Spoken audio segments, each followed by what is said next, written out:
السلام علیکم، آپ دیکھ رہے ہیں کے نیوز چینل۔ خبر شامل کرتے ہیں شیخوپورہ سے۔ ہمارے بیورو چیف طاہر خان کی رپورٹ کے مطابق تھانہ سٹی مرید کے پولیس کی دبنگ کارروائی، شراب سے بھری گاڑی پکڑ لی۔ ڈی ایس پی مرید کے کیسر مشتاق کی ہدایت پر منشیات فروشوں کے خلاف کریک ڈاؤن۔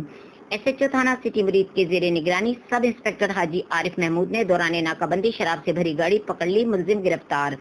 تفصیلات کے مطابق سب انسپکٹر حاجی عارف محمود معمول کی گشت پر تھے کہ بنگلہ سٹاپ مرید کے قریب ایک گاڑی نمبر LEF 3399 رنگ سفید جو لاہور سے آ رہی تھی، اس کو مشکوک سمجھ کر روکا۔ جب گاڑی کی تلاشی لی گئی تو اس میں 4 توڑے برآمد ہوئے۔ جب ان کو کھولا گیا تو اس میں سے مختلف برانڈ کی شراب، ولایتی شراب کی بوتلیں، مختلف برانڈ کی سیل بند ولایتی شراب کی 80 بوتلیں برآمد ہوئیں۔ پوچھ گچھ کرنے پر ملزمان فرمان مسیح نے بتایا کہ وہ فروخت کرتا ہے۔ گاڑی کے بارے میں پوچھنے پر وہ کوئی ثبوت موقع پیش نہ کر سکا۔ سب انسپکٹر حاجی عارف محمود نے شراب کی 80 بوتلیں اور گاڑی قبضے میں لے کر ملزم کے خلاف FIR درج کر لی، حوالات میں بند کر دیا۔ اس موقع پر DPO شیخوپورہ غازی محمد صلاح الدین نے SHO تھانہ سٹی مرید کے سب انسپکٹر حاجی عارف محمود اور ان کی پوری ٹیم کو شاباش دی۔